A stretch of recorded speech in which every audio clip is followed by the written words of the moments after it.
I have all these theories related to sports card investing because it's just so multifaceted. One of my theories is that if you were to only buy one player for, say, an elongated period of time, because I think all of us buy and consider buying so many different players that it can kind of cloud our decision making. But if you were to only buy one player for a consistent period of time, could you consistently make money flipping their cards? And I look at Trevor Lawrence and Darius Garland, and for two very different reasons, I think that they could fall into that category. For Trevor Lawrence, it's the fact that he's a quarterback, and football card investing is a quarterback-driven endeavor. To really make a lot of money, you gotta have an autographed on-card auto or something with a crazy patch in it or numbered or something like that for a quarterback that ends up winning the MVP and the Super Bowl, right? Like a Mahomes type of situation. Or if Lamar Jackson were to win a Super Bowl, now you'd have a guy like, okay, he's won an MVP, he's won a Super Bowl, now his cards are worth big money, right? Burrow almost got there this year. I see Trevor Lawrence as a guy that, if you believe, which I don't think you do, but if anyone in the audience believes that he can get there, then buying an on-card auto for $330, maybe that's your only purchase in the last 6 months or whatever. Or let's just say you only buy Trevor Lawrence hypothetically for the next year. I think you could make money off of that, because let's just say you buy his auto for $330, you wait until the football season starts, he has a good start to the season, or even if he doesn't have a good start to the season, it could still appreciate by 20%. You could sell it. Now you got $400. You could buy another Trevor Lawrence card for $400. Maybe now he has a good stretch and the $400 card. Now you've got $600, et cetera, et cetera, et cetera, right? So I'm fascinated with this idea where, like, hypothetically, you could pick one player and you could just make money again and again and again, only focusing on that one player and timing the market for that one guy. They got to be young. Jackson they got to have a lot of future markers ahead of them. Yeah, Lamar Jackson. I would like to hear from any of you in the comments or on our Facebook group. Who's a guy that you think, if you were to single out and only be able to buy one player, who you could make money on? And Garland, I think, is a guy that there's just going to be enough hype around him. He fits the profile. He was the 5th overall pick in the 2019 Ja Morant draft class.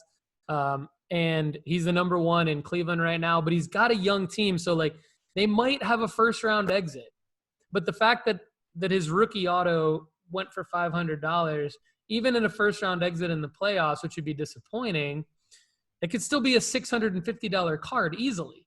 But then I've got $650. And so then if I've got $650, I could buy 2 Darius Garland silver prisms, or I could buy whatever. And then maybe he makes another all-star team, has another good season. Now he's got more recognition. Now each of those silver prisms are now worth $500 each. And now I've got $1,000 from my initial $500. You follow, right? And so it's like, you said Lamar Jackson. So I think that's another great call. And I've often thought of, like, maybe I just only buy Giannis cards, or I only buy Steph Curry cards. Like, who would the guy be? If the goal is to really try to make money, does it make sense to buy less guys?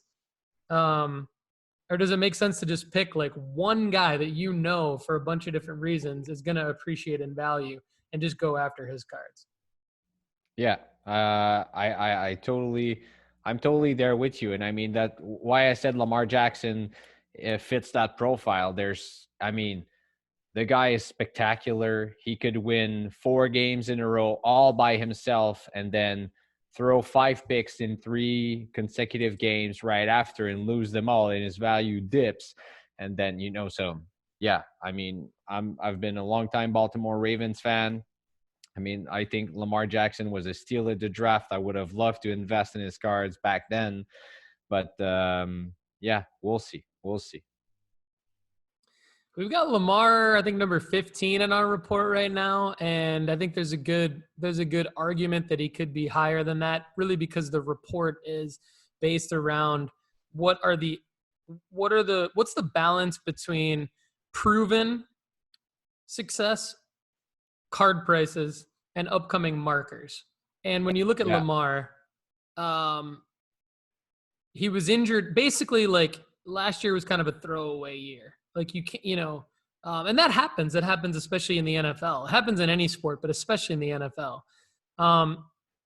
So it's silly to say injuries aren't a factor, but knowing that he's still young, he's already won an MVP award, and had he been healthy for the remainder of last season, surely his card prices wouldn't be as low as they are now. And so I think that he is a phenomenal candidate to go out and get like a banger card of, like if like he would be, I think, a calculated risk to go out and get just like a sick auto or some kind of parallel that, rookie parallel or something like that of Lamar, because I think he's a guy that could be in the Burrow situation next year. I really do. I think he could take the Ravens to the Super Bowl.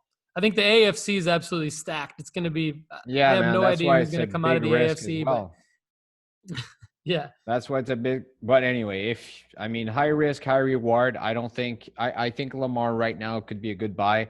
That's the card I've been chasing right now, like which card to buy. I looked at the investment report, and I can't wait to see what I'm going to come up with in the next days or weeks. I can't wait either. I'd like to see if you make a move on a Lamar card. He's one of the guys that I'm always tempted to go with. So you'll know before I pull the trigger. That's for sure. I look forward to it. All right, so this is Sports Card Strategy Show. Paul Hickey with NoOffSeason.com. Special guest co-host Greg Lanctot. We're going to definitely have him on again, like he said, next month.